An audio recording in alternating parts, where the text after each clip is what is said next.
Okay, pass the audio. Got to be louder though. Thank you. I don't know how I Maybe can. maybe in Discord voice and video, you can increase the output volume. Maybe. I'm pretty sure mine's at max right now. Okay.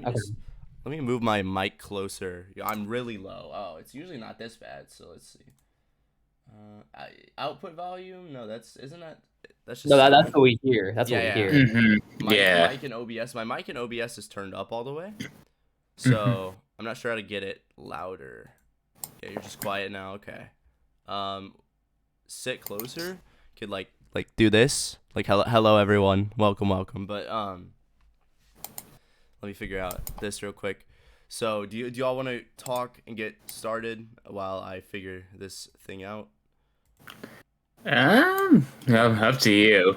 Yeah, no, I totally don't mind. I was not aware that I was quiet, so y'all can just get into it and get it going. Better get that out of the way. Then later on, we'll be like, "Oh no, we can't hear AK." Okay. So with the balance, does this make it louder or quieter? I'm not sure. Or left or right? Maybe let's talk about the ear. Yeah. Let me. What about my computer settings? Maybe I could You can probably. get this fixed now, man. Don't want to do it later. Yeah. Yeah. No. That's what I'm Yeah. doing. Device manager. Yeah. Cause.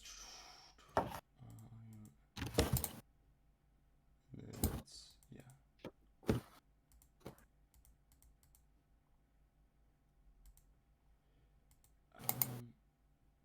So like if you can move your mic, that would help. Yeah, Cam, but that's not as a big deal as the mic. My camera's frozen because I'm moving Discord. Do Ravenking and I sound fine?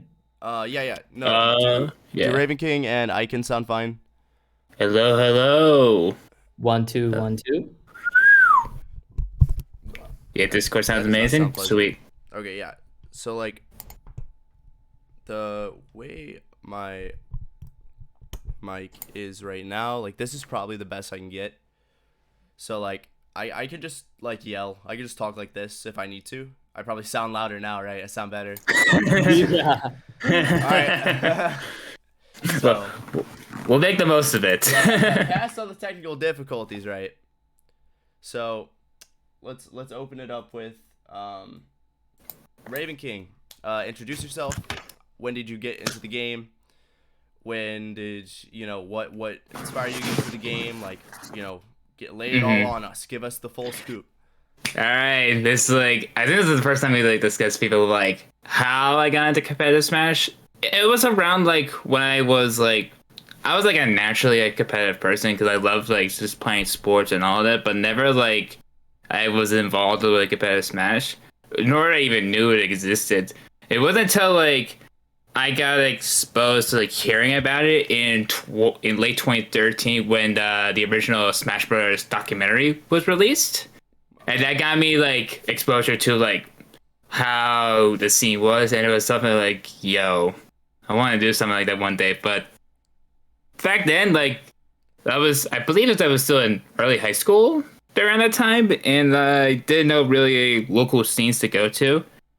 So it wasn't until like during 2015 that's when I was looking on Smashboards that there was one that, as some of you may have heard, there was a local called Wit Gaming, which was literally like 7 minutes away where I lived. I was like, oh, a local I could go to that has Melee and Project M?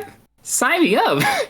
And went to my first local, and then the rest was history. I fell in love with it, and I was just into it. And I shortly got into like a Smash 4, like playing around that time. That's when like a couple weeks after they also hosted Smash 4 brackets, and I eventually got involved with Smash 4 as well. And for most of like Smash 4's lifespan, I was literally playing competitively at PM, Melee, and Smash 4 at the same time. Like, for context, I mained Falco and Melee, Mars and Project M, and as obviously many of you know, I can Smash 4. And then I had like a fun time like going, because like part of like the inspiration like why like I wanted to do that, because it was like I liked all the games. I never had like a really like big which one I prefer more. I just loved each of the games' unique feels, if anything. Kind of hence of like the 3 characters I play are all different styles. Like Falco being like the most tech heavy and the most combo distribution in the game. Martha is pure movement and just like to be able to dance around and just have fun with it. And then Ike is just kind of like the weird case of just be like, he's actually my personal favorite video game character of all time. And I was like, I was gonna like one game, I'm gonna stick out with my personal favorite video game character, and I chose that game specifically. And then when Ultimate came out, I was on like the verge of being like, this is a combination of the games I'm playing. I'm just like, this seems up my alley. So of course I was gonna give it a shot, but I wasn't sure if I was gonna main Ike in that game during that time because I was just like, because of his how he kids worked, and he never had like a very like successful like consistent being a viable threat. I was unsure like how he would do in this game, and then I saw like the changes stuff with less lags, like maybe, and then what sealed it for me was not the up air, but how I was able to find like the first couple hours I was able to nair ladder. And then, as soon as I saw their ladder, I was like, wait a minute, this is like ZSS up air ladders. That's busted. And then I was already their ladder, and the first local I did, I won. I tried one. The rest is history, huh? Yeah, pretty much. That's as soon as I did that, I was like, all right, this is a competent character. If I'm able to get one there and just take a mile, like that sold me. Like literally, that's why I was like set on main Ike again. Like, if it worked for Dez, I probably would start off at Cloud or Crom, one of those two, or eventually into Joker. Yeah. I was definitely going to play Joker a lot because Joker was also one of my very favorite games of all time, and I was like, I want something fresh, and this was kind of like that fresh, new perspective I wanted, and it felt nice to see. That's a lot of information. Yeah. That was a lot. Yeah, that's awesome. I think the craziest thing about that isn't necessarily like the characters you played or like maybe the games that you played. Obviously, PM4 and Ultimate are very different games, even Melee, right? I think the crazy thing is the longevity of the games that you've played. You've been playing since 2013 when, I mean, I think I started playing in maybe 2016 and then AK was 2018. So you definitely have a leg up in terms of experience. Yeah. Because I started with like the release of Ultimate, so I was like December 2018, and then I found Snake in like the middle of 2019. So like, I still feel like I'm pretty new to the scene, like compared to a lot of people I see right now, which is it's just cool to meet everyone. Leading into that, right? So you've been in the scene for a while. Let's talk about something now compared to when you first got here. Let's talk about your composure and how like experience has helped you navigate brackets along the way. This is something like not until like recently I just been thinking back and just be like, man, I truly feel like a veteran nowadays.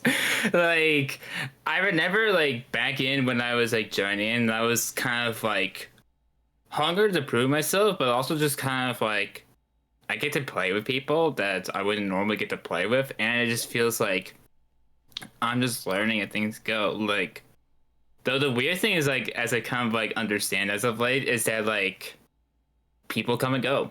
Like, for the people I was introduced to, like, way back when, almost none of them are, like, as active anymore. Like, even, like, with the current PR, for example, like, I think, like, 1/3 that's currently on the PR are the old guard. The rest is new.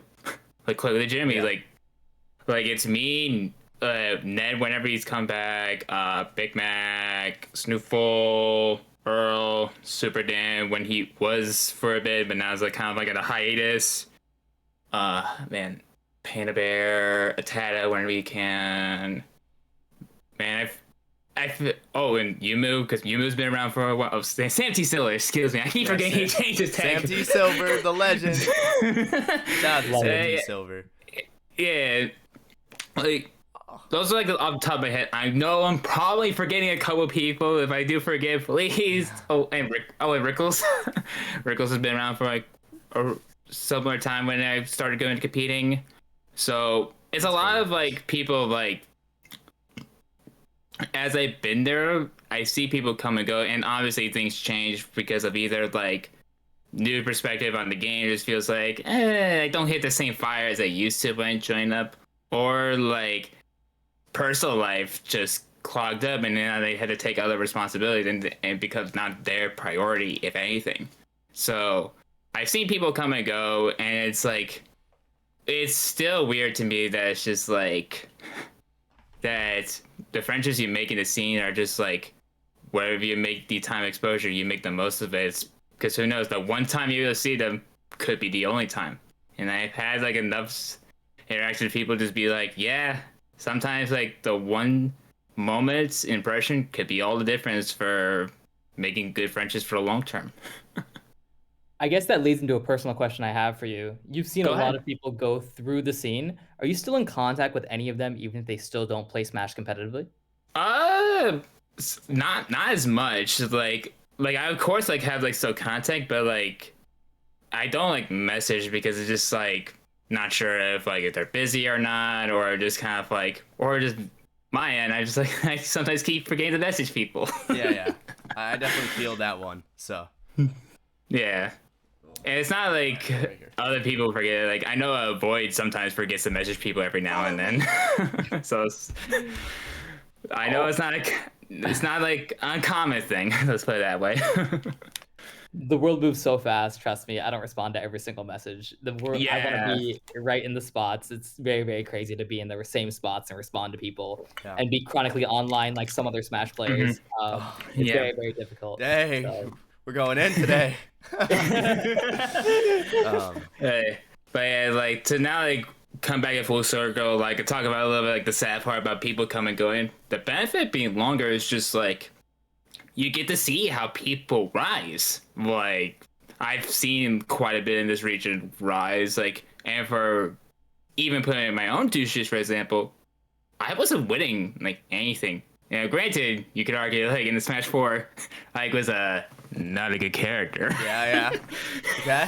But Let's go Buffs. But back then, I was still beating people, and like towards the end of Smash 4, I was getting consistent top 15 in my PR. And then like the biggest thing I see how people grow or like when rise is usually when they least expect it.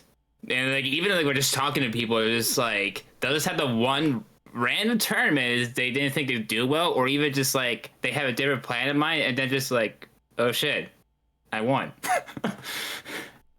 Okay. Yeah. Recently at Gale Force, that's funny that you say that because I remember I listened to the VODs and the commentary, and I think it was Pac talking about how Big Mac was talking about how he didn't even want to go to that tournament, and then he popped off. Like he did super well there. So like it's just crazy to see. Like I think I've been in that same position before too, where it's like, oh, I'm not feeling great. I don't think I'm gonna do well today. And then you just like play the best you've ever played. So like in general, I think that can speak to not giving up and just like keeping at it, right? If you're passionate about it, like sometimes it takes some patience, sometimes it works first try, but as long as you keep at it, like I think that's the best thing you could do in that instance, because like eventually if you hit at it enough and you keep working, keep like doing your best, having fun along the way, can't forget to do that.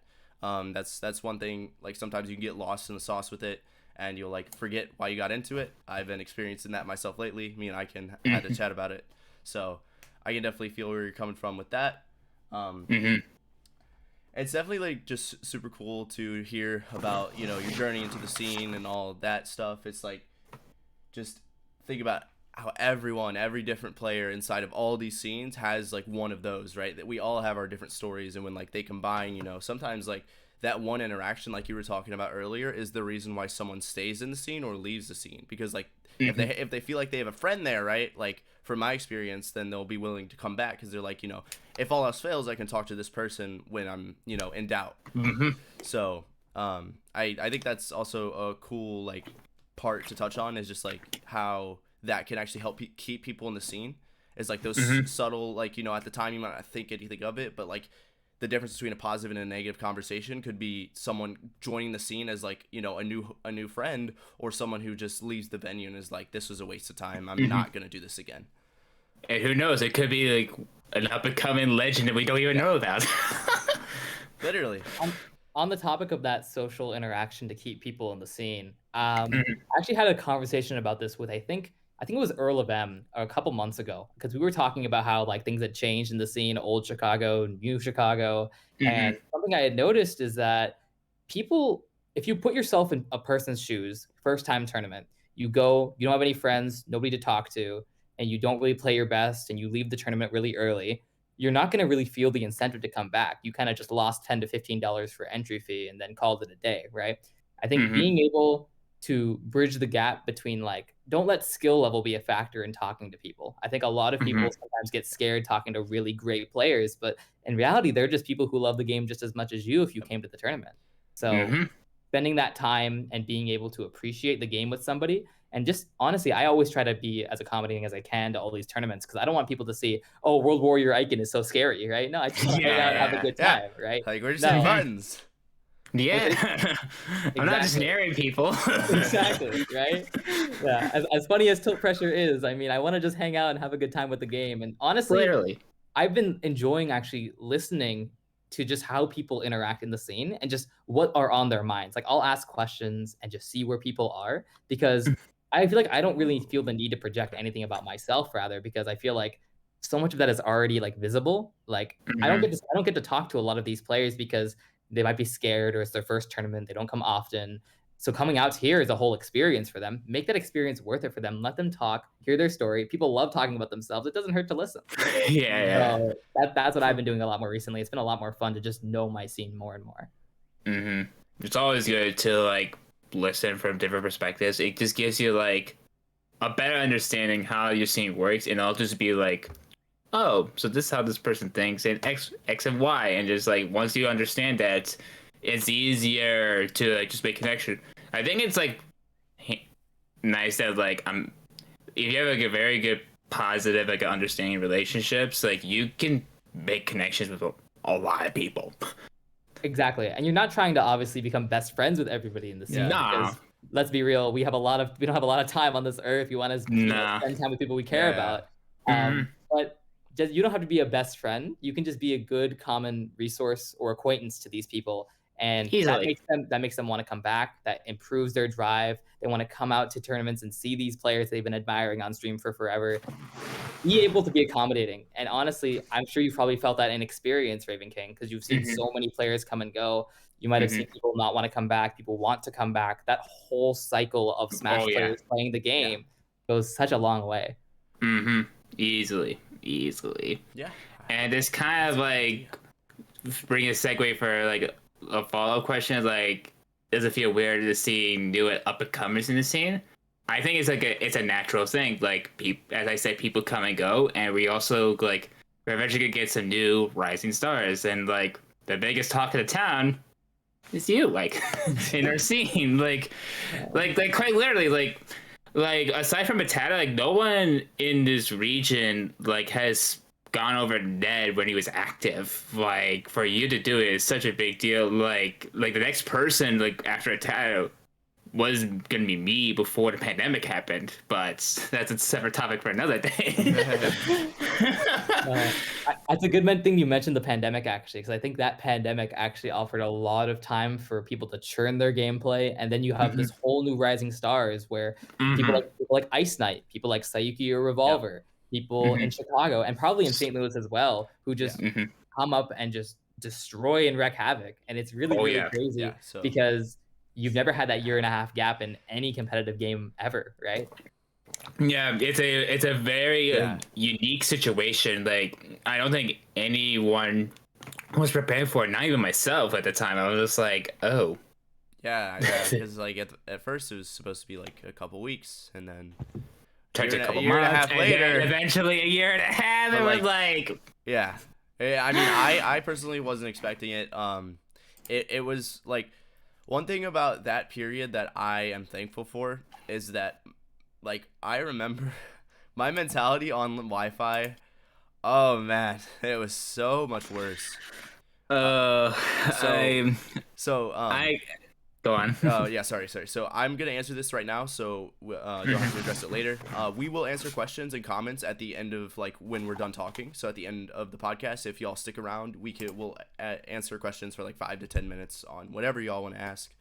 But aside from that, like going back to offline from online, it was so nice because like sometimes on Wi-Fi, like there would be moments where you just have to hold it, like you lose because like something out of your control, and you like you just hold it, and that is infuriating whenever you're playing a game like a competitive fighting game like this, right? Because like it's supposed to be emphasized on player skill, and I use back air, and the game lags at the moment because we're playing online, and my back air turns into fast fall SD, and I'm like, I don't know how I'm supposed to react right now. So after that, anyways, like once we got past that, it went back to offline. It made me appreciate like how much nicer it was in person to like just be able to play not only offline but see the people again. Like just being able to not only see them but just be in the same place with them, and like, you know, be able to compete, like play friendlies, just, you know, talk about the game and stuff. And like on the topic of Rising Stars for St. Louis, I want to shout out Colorado. He's been going insane lately. I think he's taken the last like 4 or 5 sets over me. So like just like kudos. Same with Luma or Kirigiri. I'm not sure what they go by at this moment, but Rob / Cloud / Joker at the moment. Like those three. I remember he was like mentioning picking up Joker. Yeah, like just top 30. I believe it was low tier an A tier or an S tier? Low tide or low tier? Low tide, sorry. Low tide. I believe it was A. I don't remember being S. I want to say A. Yeah, so like a borderline AS tier, and Luma got top 32 with that. Like pretty good. St. Louis is going insane right now. So like shout out to everyone in the scene. And I think like when people like Doman and like even Luma and Colorado and myself, like when we travel more, I think our region's gonna be scary. And it's like now that Chicago is starting to travel more too, I'm like really, really interested to see like whenever everyone gets the experience how y'all shape up, because like I know that things are a little different this season in St. Louis. I don't know. I couldn't tell you what's gonna happen right now. Like you're telling me in Chicago, our season is like let me tell you, like this is like one of the weirdest seasons I've seen in a while. Like, and it's someone been around a block in a while. I'm like, oh god. What do you guys think about that, actually? I want to transition to that initially, rather than talk about Midwest stuff, even though it's a Midwest podcast. Yeah. Why do you guys think this season is so different? I have my theories, but I want to hear what you guys think. Okay. Ravenking, do you want to do the honors, or should I open? I've been opening up a lot. I want you to open up. Okay.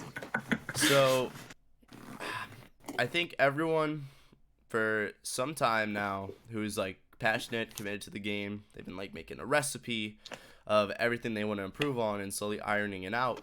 And we're reaching the point in the metagame where people have crazy punish games. Like, I cannot tell y'all what I feel when I get hit by Colorado, because I know I'm taking 80. So it's like we're getting to that point in the meta where people are optimizing their punish games. And whenever their punish games are optimized, that's when the neutral levels up, right? So everyone's figuring out their characters. They're figuring out the frame traps. Like, if you watch Cloud, if you watch Corrin, if you watch Aegis, they're going to swing at you in the air. And if they hit you, they're fine. But if they don't, they're already on the way down to frame trap air dodges. So it's like this meta, it's becoming a lot more unforgiving. So in that moment, you have to step up your neutral. Your neutral has to be there. So I feel like players are ironing out the parts of their character that aren't like specifically neutral game, right? So like disadvantage options, timing mix-ups, and advantage states. So like whenever you feel like, oh, I'm like good with that, all that's left is the neutral game. So it's like whenever you figure out a character, the neutral game will elevate, and everyone will like, you know, just whether they realize it or not, they're gonna ascend in neutral play because they have to play it so much, because that's like what they're focusing on, because their punish game is so refined, right?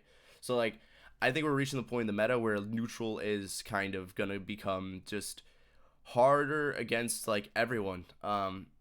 Like even early rounds at majors these days, like it's not a cakewalk. It's not easy, and I feel like it's just gonna keep going and going. And you know, like some characters may get left behind, but some characters may, you know, stay rise on board. up. Yeah, rise up. So I think like people in general, I think it's like this is such a cool time for Smash, because this is like the tide.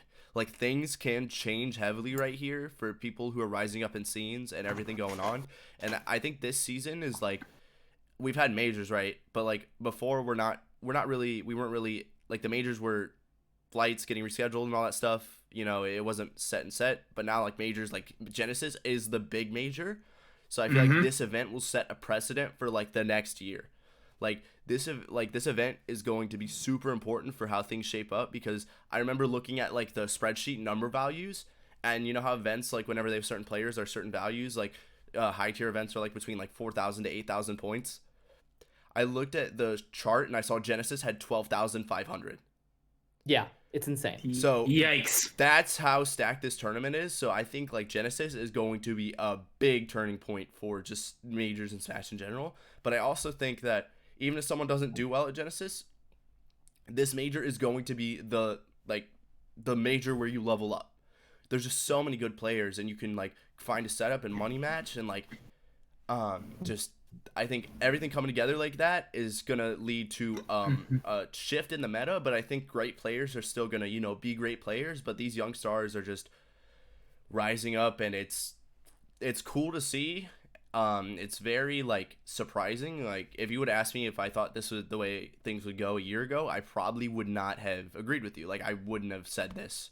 So it's kind of a period of uncertainty for me too, but these are just like my guesses. I think Genesis is kind of like going to put things into perspective on how the ultimate meta is looking right now, because we have international talent, right?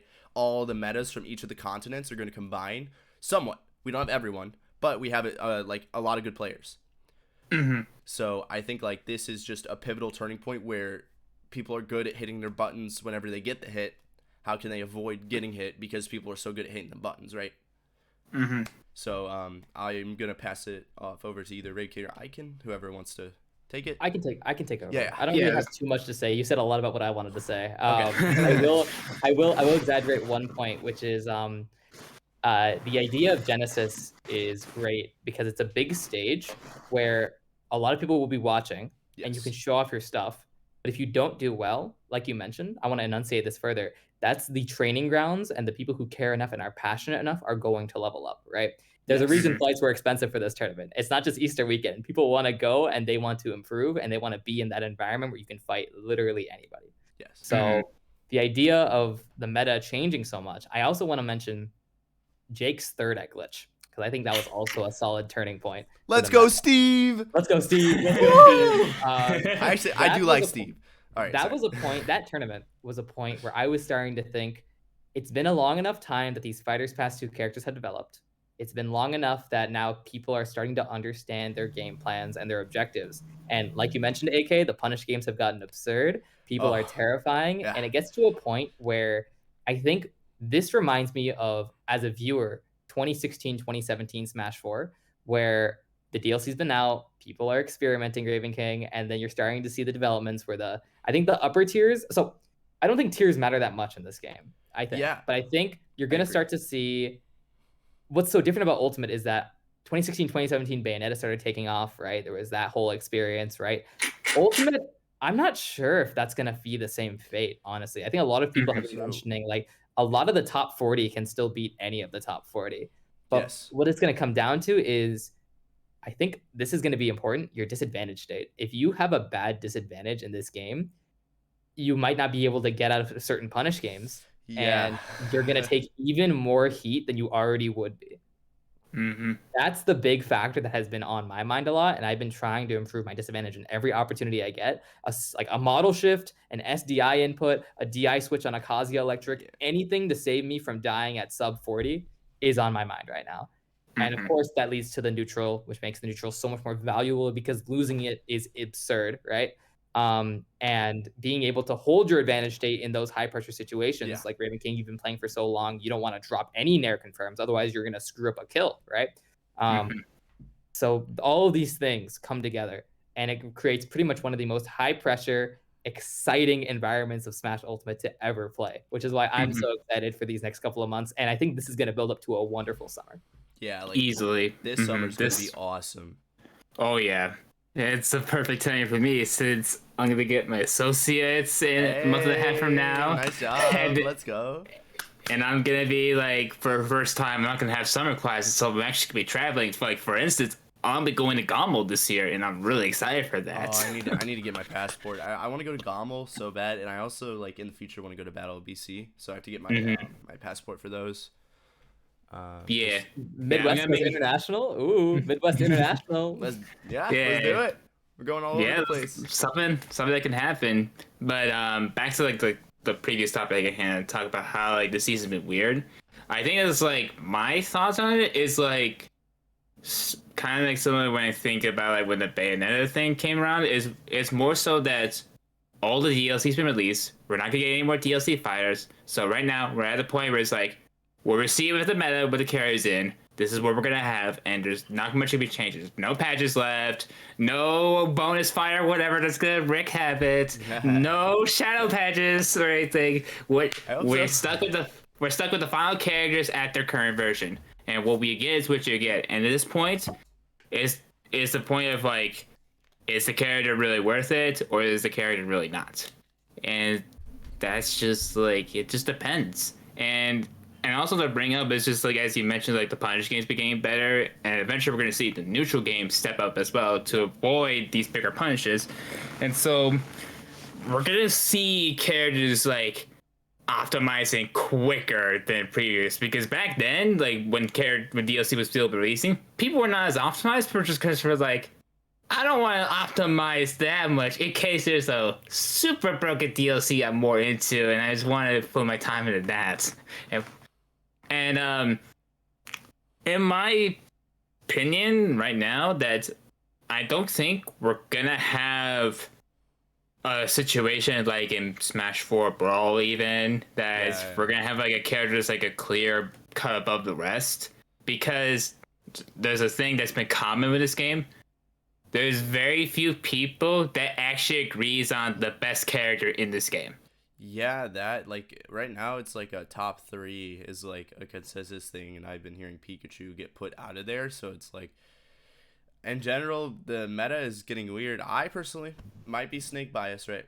I think Joker's the best in the game, but you can have a ton of people who think Pyramithra, a ton of people who think even Pikachu still. Any Palu believers? Palutena? Anybody? I Back here? I don't know. In the conversation. Yeah. Like as either the 3 you mentioned, those are like my top 3 as well, and I think either of those 3 have like a 10 argument to be the best. Like I also lean towards more Joker, more on a long-term thing rather than the current thing. Like current thing, it could be Pyramithra right now, because that's like the currently of the 3 they're easily most accessible, and like the ones that could give you like very leniency. I agree with Ravenking. I think it was the words of Scat in some kind of podcast or talk or something. He said Pyramithra are going to max out sooner than Joker, and Joker has not even maxed out nearly enough. Yeah. So you think about the long term of the game, agree. right? Yeah. So speaking about long term of the game, how good do y'all think Steve is? Some characters. So I don't mind talking about this topic is basically on the Recency, like all in recent times, right? We're talking about the third glitch run by Jake, and that's like stack major, right? It wasn't for the PGR season, unfortunately for Jake, but I have like high hopes for Steve. But then you also have the Steve doubters. So you have people saying Steve's broken, Steve's top 10, but then you have people saying Steve is like top 35 and top 30. So it's nobody knows where that character is, because we haven't even come close to quantifying him. Like yeah. So I feel like, because personally, right, my secondary is Steve. So like in the future, if Snake doesn't go well, and I lab the Minecraft man, like I'll be playing Minecraft in Smash. Like I'll be honest. So it's like I'm kind of trying to figure out where he's at, because he gets diamond, which is like reminiscent of Arsene. I mean, I feel like the blocks and matchups, like they can just optimize matchups, and just like in general, it's like just scary to think about. I think this is a good transition to start talking about some characters and how they are in the meta. We had a list, but we're going to go through some characters, and Steve is the first one. He has a great character to talk about. Oh, yeah. I think there is a mental frustration factor with the character that people do not want to learn fighting the rectangular man because he plays such a drastically different game. And to that I say, you signed up for playing one of the biggest crossovers in the game. You better learn how to deal with all these crossover characters. Yes. Especially if the character becomes like a long-term viable staple, like it's gonna be a must eventually. So to eventually learn, if you want to become one of the best players, you can't avoid learning that matchup if your goal is to become one of the best. He's gonna be so common because like people forget to mention, like Steve in particular, he broke Twitter when he came out. He crashed the Twitter servers. Like Twitter wasn't working when Steve came out. Name another Fighters Pass character that did that. You can't. Nope. Because it never happened. And if he broke one of the biggest social media websites, what's to say he can't break a AAA Nintendo game? That's what I'm saying. Like, literally, like, everyone right now, I guarantee they have that, like, the 15-year-old hidden boss Steve main in their region that doesn't get to go to tournaments yet, that's going to show up and wreak havoc. Because, like, for example, right, you got Wisconsin. Yeah, I was going to mention that one. So, I don't know if y'all have heard of Desmona. I've heard of Desmona. So, yeah. He's a big Wi-Fi warrior, and he's been doing extremely well at the coin boxes. I don't know if he's won one, but I know he was like top 8. Like, very consistently. Really well. And, you know that say something. He has to fight Sonics every week. Every time I see that, I'm like, bruh. And it's like, someone may say, "Oh, well, that's Steve on Wi-Fi, whatever." But then let me hit y'all with this. He went to I can't remember if it was like a 48 or 64 man local and got 2 wins on Comet. And like the rest of Wisconsin, the best player in Wisconsin. And it's like, what's stopping that from being in every region? Like there might be a person who's just like insane or, been grinding, but they just don't go to stuff. The moment they go to stuff with a character like Kazuya, a character like Steve, like these Fighter Pass 2 characters, and like with it somewhat optimized, has a lot of room to go optimize further. I think it's going to be really scary to see what develops, because I think right now, Steve is like top 15. We can go into other characters after this, right? I think Steve is top 15 right now, but I think he could potentially be top 10 or top 5. And I think the reason why there are Steve doubters right now is because people will I think the counterplay is like more nuanced than people give it credit for. Steve has ways to counterplay your counterplay that's like, he can kill you if you're wrong. Like, if you're like, oh, I'm gonna punish your minecart, and he anvils, like, oh, that, you guess you lost your stock at 80. Like, in general, in some of these matchups, like Kazuya with box, for example, we don't have to go into Kazuya, but I believe Nido, he's from SoCal. Yeah, Nido. I played him at Glitch with I don't remember. I think he's using controller. But yeah, he's using controller Glitch, and then afterwards, I see like him getting like top 8 at locals. I saw him get like top 2 and top 3 recently. And I don't know if y'all know this, but my brother Quilly is a Kazuya main, and he thinks that Kazuya is top 5. And Nito thought that Kazuya was top 3. And Vendetta has been on the Kazuya reign too. So it's like these Fighters Pass 2 characters are scary, along with like Joker from Fighters Pass 1, obviously. But it's like the Fighters Pass 2, like they have a lot of room to grow. So that's kind of gonna be where my eye is at for like the development of the meta, right? Because like we might get to a point where if Kazuya touches you, you're dead. If Steve touches you, you're dead. Like they just don't mess up anymore. Like people are starting to get it in normal games, and after that, it's like people are gonna learn how to do it in bracket. So it's like that's the moment where like the punish game, like we were talking about the refined neutral earlier, right? That's when it's gonna matter the most, because you don't want to lose neutral Steve. He's gonna kill you. Here's the scariest part about the Fighters Pass 2 characters is they can get their advantage, they can get their neutral even. They all, I think with the exception of maybe Pyramithra, but they still have a defined weakness, right? Is like they all have weaknesses when playing in tune of their game plan. Like obviously, Steve doesn't have a lot of range. Kazuya has a bad jump, right? But if you think about it just for a second, you think these Fighters Pass 2 main characters aren't already developing their weaknesses and trying to hone those weaknesses to deal with it? You can try and platform camp Kazuya, but he'll just chase you down eventually and he'll hit you. Yeah. You can try and outrange Steve, but then he'll just mix you up with the burst minecart and you won't be ready for it, right? Yeah. That human element of already being able to combat the weaknesses, right? Yeah. Which it goes both ways, right? Maybe the Steve drops the combo and there was an SDI input that got him out, or the Kazuya didn't read the electric DI right? Stuff like that, right? But I think if we get to a point where they are hitting it at least 70% of the time, they're already at like probably like 30 maybe. If they get to like Mhm. 70, Yeah, the top then it's going representatives. to be a matter of you can't just play your obvious counterplay because then they have the answer to that. So you had to play their counterplay Yeah, and like, they'll play that and and then forward on. it's just like the problem with these Fighters Pass 2 characters is like if they do realize what you're doing, if they're negating their weaknesses so much and they catch onto a pattern, they probably have developed like a kill setup to kill someone for doing something specific. So they could probably like get hit sometime to bait it, and then later on they'll just like do their kill move, and you're like, oh, you hit me here earlier, so you think it's a good idea, and then boom, you're dead. Oh, I So it's forgot, like, right? Yeah. yeah, it's like those mix-ups are so scary. And when I look at a character like Steve, it's like, yes, on paper, slow. Well, except for minecart, but like on paper, slow. Lack of range. But like he can build walls. He can literally make a house and trap you in there. And then how are you gonna avoid Steve while breaking out of his house when he puts like an anvil in the ceiling? It's like situations like that, and just Fighters Pass 2 in general, along with maybe some other characters, and also I know you're not on Twitter, right? So this won't apply as much to you. So Ravenking, I'm sure you see a bunch of matchup things, and just I want to talk about recency bias with people with results and stuff. So like for example, you have people are saying Mario is not the greatest. He might be falling off a little bit in the meta, but someone like Dark Wizzy hasn't been to that many tournaments.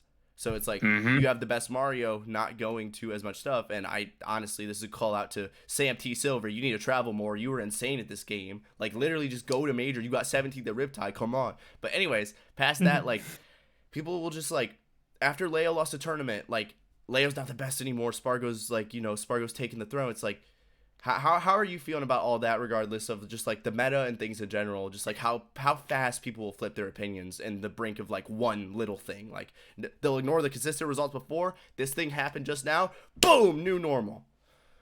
It's very interesting to talk about because like I feel there's always a place for like quick reactions because it gets up and talking. It at least like pinpoint discussion like to the people just being like, for some people, like I guarantee you most people didn't know like, oh wait, Corrin's like one of the best jugglers in the game, like straight up. Like, or even just be like, wait, Cloud Backer's -3? I can't punish that. Yeah. Like some stuff like that, like people just be like, wait, this is broken. And part of like the recency bias is because like when they think it's so broke, when they realize it's broken, it's like in their heads like, wait, what's the counterplay to it? And I think that's part of like why people think are like, because right now the current talk of the town is Corrin actually broken? Yeah. Because have you seen? Did you see Delfino Massa? I did. I heard about it. I heard there was a lot of discussion about Corrin and being able to just like do a lot of things that Leo has been doing for many years, just with a different toolkit. I can confirm that because like Corrin as a character is mostly the same from her previous incarnation for Smash 4, but like the one thing she was always been extremely good at, and I tell this to people every time about Corrin, like that's like her main standout is her joke of the game. It's actually like way better than almost every other sword character in the game. Like Ace is the only one that's like comparable, and even then I will argue that Corrin is better because Corrin, unlike Mythra, can actually kill you like so easily, and can set up to like a win condition later on where she can kill you from pin or grab at 160. Yeah. It feels akin to Pikachu, honestly. Like Pikachu dash attack versus Pikachu dash grab. Pin versus dash grab. Yeah, same idea. Same concept. That's a horror movie scene right there. When you're at kill percent and you're running, like. And they're just running at you. What do you do? That's right, but you better guess right. And how about a sword? You can't get away from. Like, yeah, that's one thing. Like Ravenking, how is it playing like with a disjoint? Like Snake, right? He has like he got the disjoint on his legs, right? He got some big legs, but like I'm not really playing the disjoint game, so. You know what I mean? Like I feel like with the Corrin, the Cloud, even Joker too, right? You play Joker, you play like these disjoint characters. Like How are you feeling about the meta of disjoints? Like, do you think that they're gonna, rise up even more? Do you think that they're like here to stay? Like, how are you feeling about the meta of just like, being able to space that -3 Cloud back air and then like, dash away, and unless they parry and read your next option, you're chilling. So I've said this like for like a long while, like swords are gonna be here to stay. Swords are never gonna go away. Like that's like a straight up fact. Like especially like with like how many good sword users, because like this was something I noticed when I was like learning about Ultimate, is that like there's so many good sword characters. Even the ones that are not like the top tier round, like by the core, I don't think either of them are top tier, but they're all competent characters that they're good at what they're doing. So being able to have this many competent sword users, like even Marv is like solid in his own way. Yeah. Like Lake Nate's been doing crazy stuff with him that it's to the point like I can't think of legitimately any bad sword user to the point that like it's almost like 1/8 of the character's overall roster, meaning there's a very good chance you're going to encounter at least one kind of that archetype and you're going to have to deal with it. And so, like, I've always said, like, if you're a character that doesn't do well against swords, you're probably not going to do well in the meta long run, which is why, like, I was, like, jumping on at some points. I am not the biggest Steve believer because of that reason, along with other characters in that reason. That is a good point. Because Steve, I think he's a character when optimized can defy matchups. Oh yeah, easily. But like swords like Cloud, Sephiroth, you know, even like Roy maybe, like those characters definitely give him some time because he can't really set up, and whenever they get close to him, they can poke at him. So going back to what we were talking about before with characters, I want to transition into my pick for the number one. No one is in the same tier. Best ledge trapping character in the game. Yeah. I think it's Samus. Oh yeah. Like, all right. So let me open up. All right, y'all ever seen a teaser set? Yes. So I've had the fortune of fighting teaser, and whenever I went to Georgia, and if you watch teaser sets or play them, if you get on ledge, like. You might lose your stock. Yeah, you might lose your stock. Like, like Samus, like one of my best friends is a senior kicker. Like I've known about like how Samus worked, and I knew it was like this is actually stupid. Yeah, no, it's like even if you have good get off the options, like even like a CSS flip chop is not like the greatest solution against Samus flip chop. It's actually so absurd, and it's like.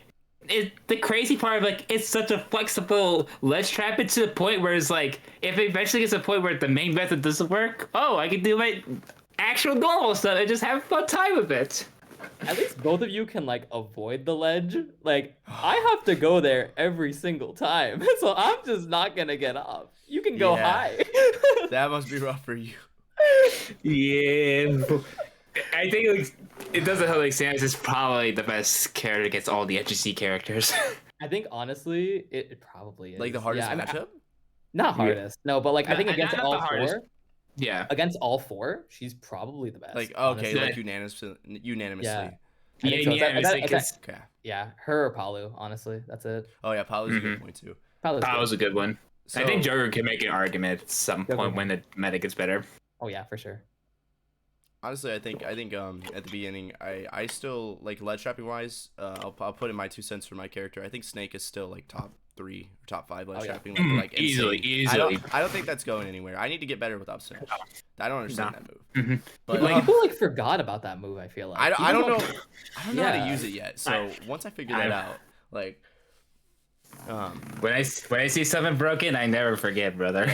In the mind. So, like, I never forget. I would say like I've been on the train that Samus is like a high tier character. Like probably honestly, Samus is a good character. Like, very good character. Maybe better, honestly. If someone told me Samus was a top tier, I don't think I would like disagree that hard with him. Like because so like.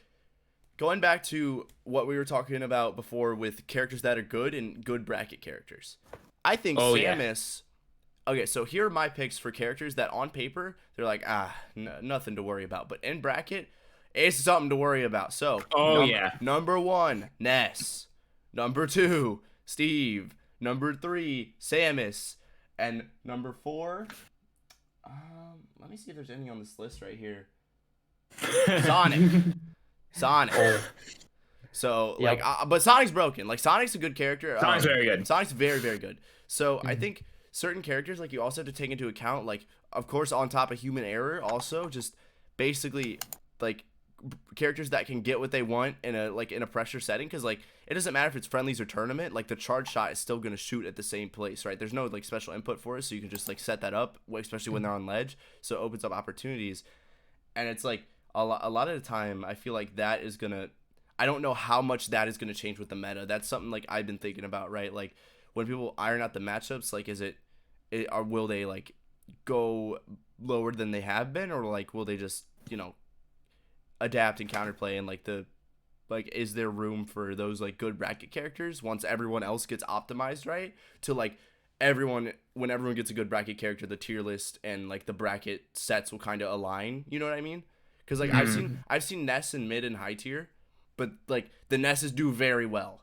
Like Oh yeah, there's a ton of good Nesses like, from different regions, like several in the US and even in other continents, like EU. Like there's yeah. a lot of good Nesses. So it's like Yeah. A character that's mid tier, right? You wouldn't think would get top 8 in nationals and majors. No, at that point, I was like, is he really mid tier? Yeah. So it's like at that point, is it really the character being like that place, or is it just he's The actually people, better? Yeah, yeah. I guess a question to both of you is, what do you guys think makes a good bracket character?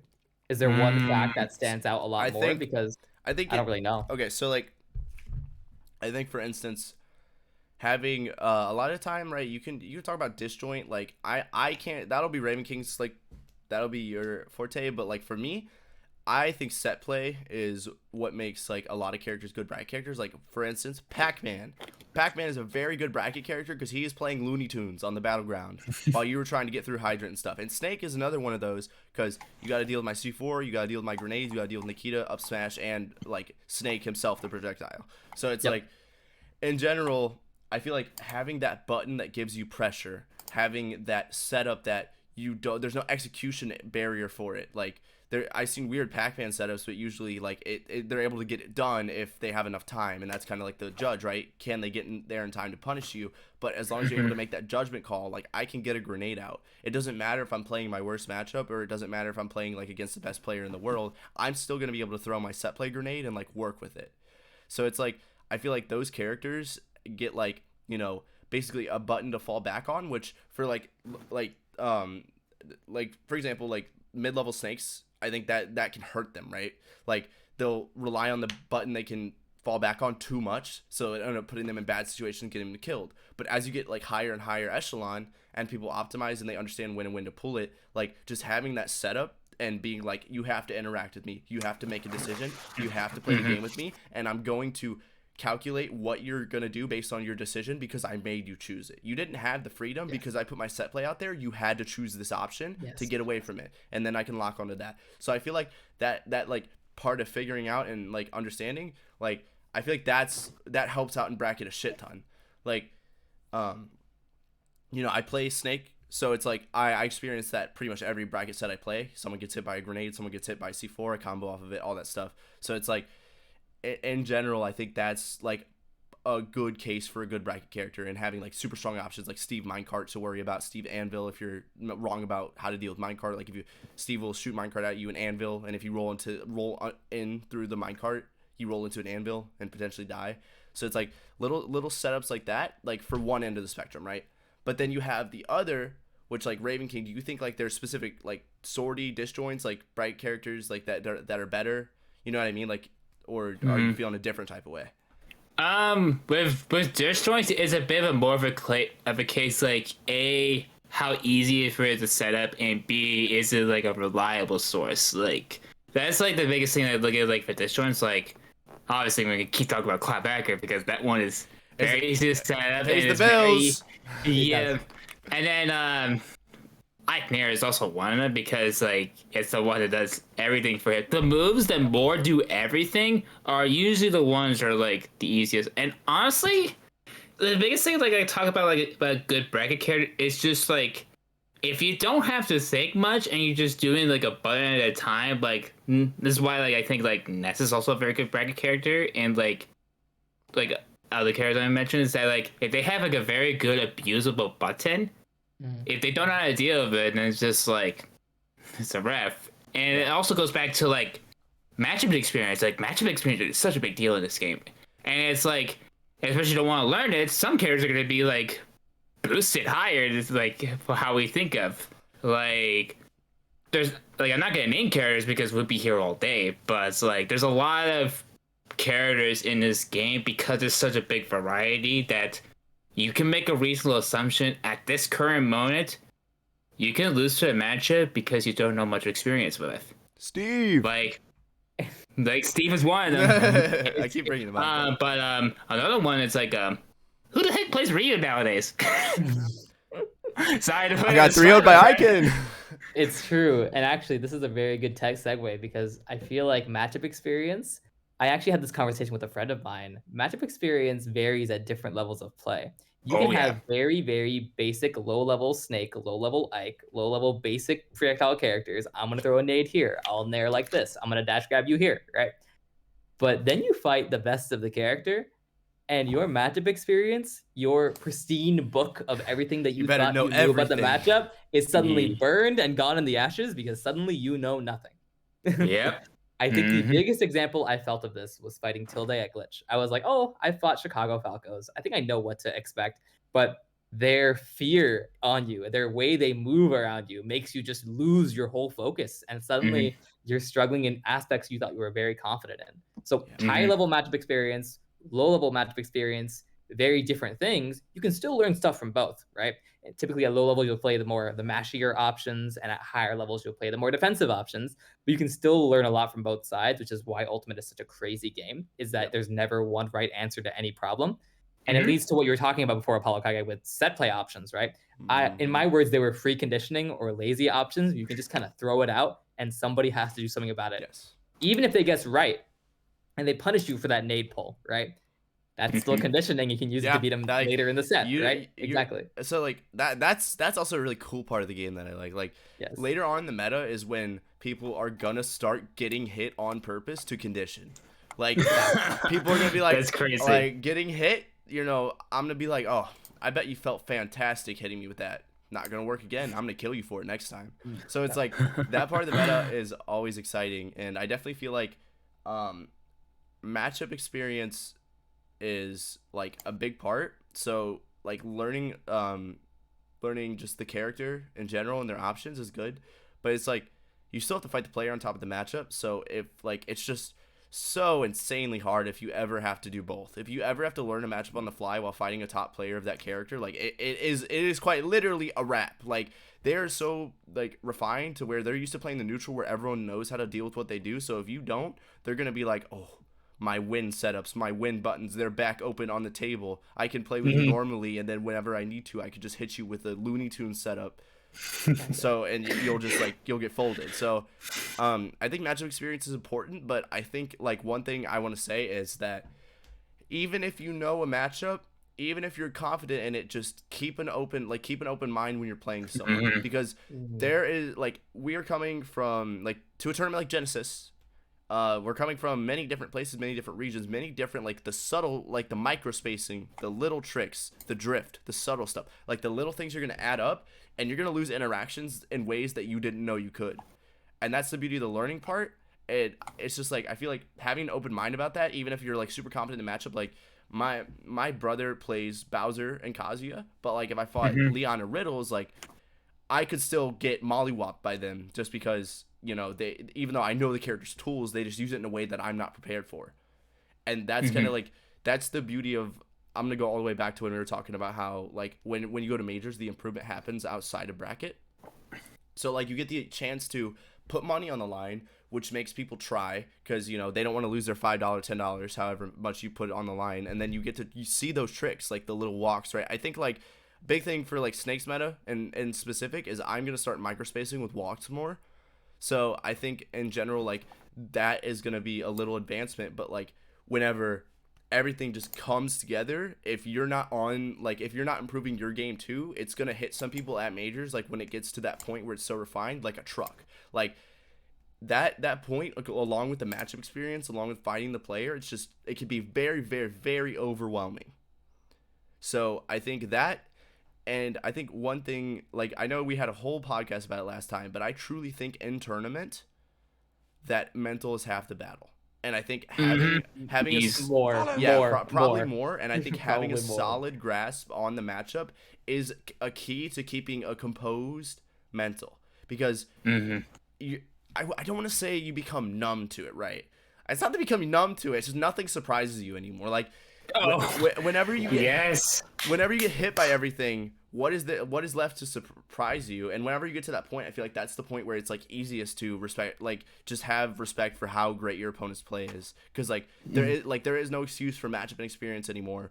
Like there is no excuse for like any of that, because you just, the game's been out for so long, you practice, so they're just like, it's the little tricks now. This is where the neutral will get pristine and develop into something like beautiful, like we were talking about.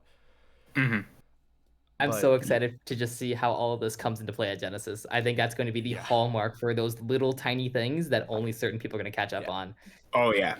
Like Genesis, as you said, will be the tournaments, like as previous Genesis would be like the turning point of like what the meta is going to be looking like in the future and how people are going to adapt to it. Like, and even if you don't get to go, watching it is still a big deal. Like you're going to still learn as much as you go about it and see all the crazy upset that's going to happen. Yeah, that's the best part about Ultimate right now, is that anybody can really beat anybody. And like you were mentioning, like the skill level and the neutral and the disadvantage and the advantage is all going to level up higher and higher. And this game is going to be the most stressful yet fun thing that any hobby could ever give. I think so. I agree. So that kind of wraps up that topic. Yeah. Is there anything else we want to mention, or should we get to viewer questions? I think it's. I think that's pretty solid. So, thank you everyone for watching so far. This is gonna be the point where now we're gonna be answering any questions from like the viewers for about 10 to 15 minutes. Thank you everyone for tuning in, and special shout out to Ikan and Ravenking for featuring.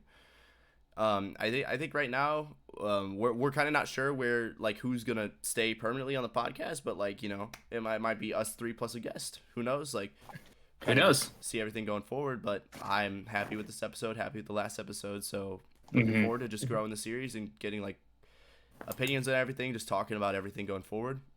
I think providing a voice for the Midwest is something that really has been too. long overdone. Oh yeah, and long overdue, really. And I think it's going to be time to try and get some more voices out, and maybe send them somebody else not from Chicago or STL, looking at Skittles and Doorstop. You hear this? Skittles, get on here. Doorstop, Comet, yo, Toffee, Wisconsin, Indiana, Minnesota. Where you at? Yeah, come on, hit me up. My DMs are open. Like, let's go. Just hit up AK the DMs. Let's do it.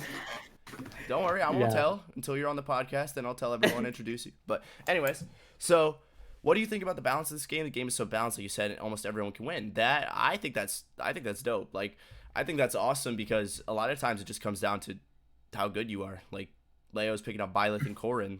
He's whooping people whenever those characters are said to be mid-high tier. Like, it doesn't matter about the character if you can just play your skill. You know what I mean? So it's like, I think that gives I actually think that helps Mentality out a lot, what Leo's doing. I think that whenever you have the just like the composure to be able to be like, it's not the character, it's me, because in general, like it in some matchups, right, can be hard, but like in general most of the matchups in the game are doable for everyone because of how balanced the game is. Like with a character that was considered mid-high tier like Byleth, Leo had like 6 or 7 characters he counterpicked, but you got to keep in mind this game has 85 characters. Like, yes, and that's a mid-high tier. And when you look at characters like Palutena, characters like Joker, characters like Pyramithra, like those characters, they're gonna be just fine, and it gives people room to just be able to be like, okay, I need to refine my play. I don't need to be like Pyramithra is bad or not the good in the matchup. You can just be like, what should I do to tackle a matchup better or more accurately, or how can I mix up my play to bait my opponent and all that stuff. So I think it's pretty cool. I think the best part about having so many characters is that there are no excuses for a competitor to not understand what they want to do, because if you are trying to be the best, you're going to try and understand the competition. And because the game is so well balanced, I think, like you were mentioning, AK, I think it's going to come down to the player skill always, and really keeping that open mind that you can still beat anybody is honestly really reassuring in a competitive meta. Like, you're never hopeless in certain matchups, even ones that you've lost before, you've lost multiple times. There's always that chance you get that kill, that comeback, right?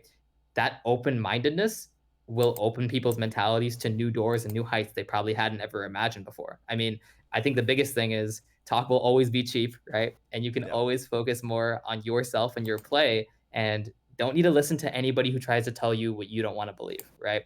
I think you don't know how many times I heard somebody say you're not playing Ken, Terry, or Kazi, you're just playing. Oh yeah. And I'm like, Yeah. well, I like my character. I'm gonna have fun with this character. This game's meant to be fun, so I'm gonna do it, right? Yeah. So yeah. Yeah. Mm-hmm. I think that's cool too. Like, kind of like on that avenue, I've had like people be like, oh, Snake's gonna fall off later in the meta. So Snake like, because like it happened in Brawl. He didn't really fall off, but he went a little lower. But I'm actually like, Yeah. I'm pushing the narrative that Snake is broken because I think he is. I think he's a very under like. There's a lot of Snakes, but I think it's still like yet to show what he truly can do. So I'm looking forward to like just I want to lead the meta for my character if I can. So like I think these next 6 months, like I'm just really looking forward to meeting all the people and just the new play styles and all that stuff. Like it's gonna be so exciting. And more friends. Meet some Yep, more friends. all Have the some homies. fun, right? You don't know how many Yeah. people are just in states and countries miles away. Okay. Mm-hmm.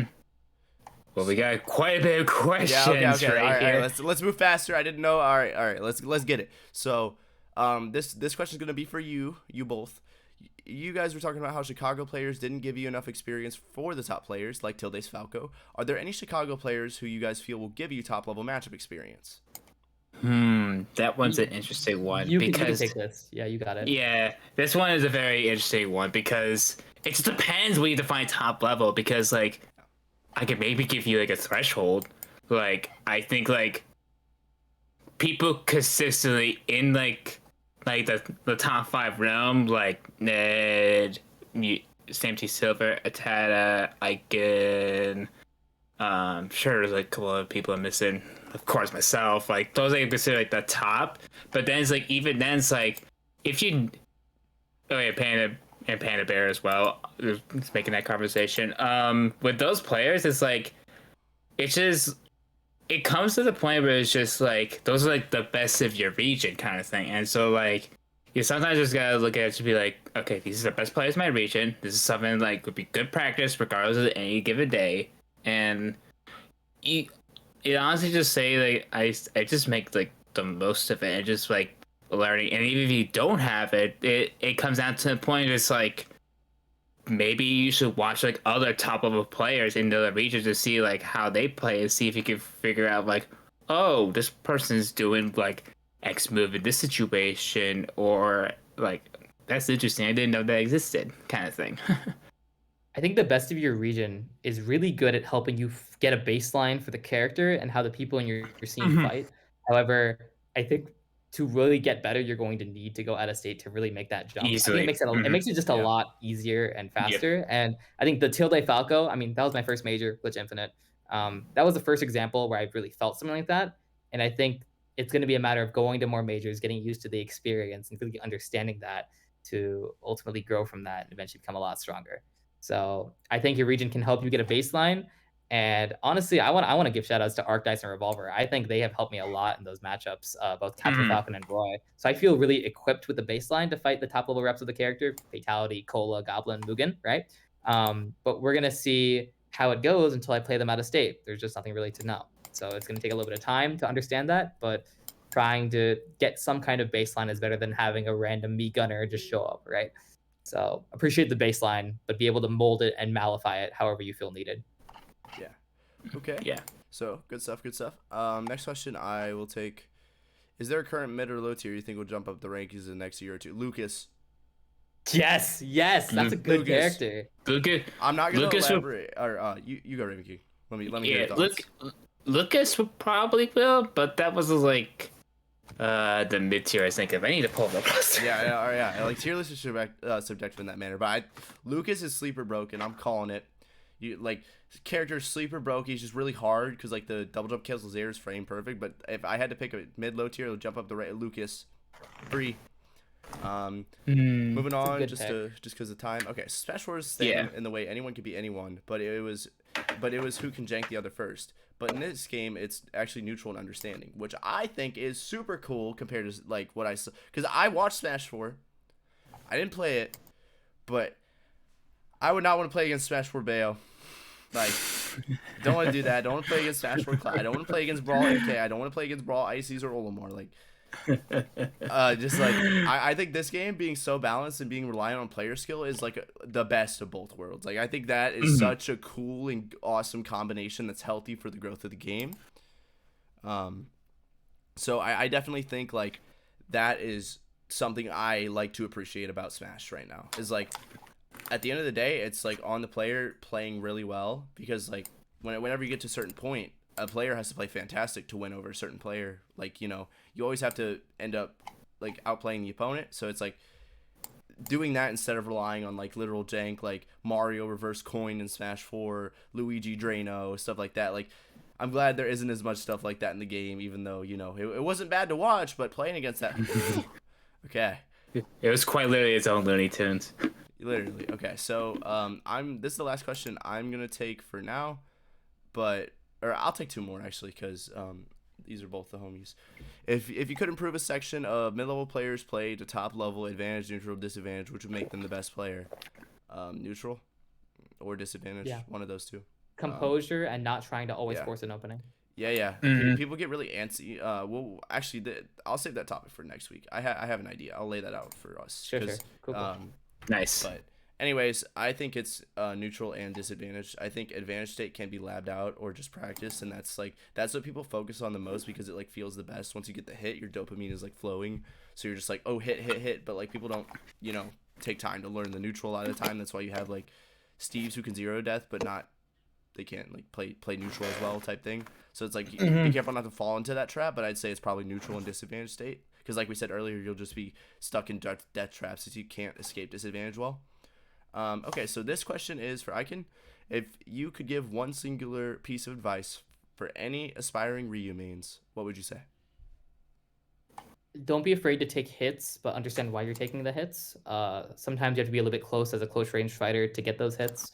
So even if you're playing in somebody's unreactable range, try and understand what they're trying to do to hit you with, and don't rely too much on fireball. Even though don't rely too much on fireball. Focus on what they do to respond to the fireball. Jump, shield, attack it, use their own projectile, move around it, wait for you.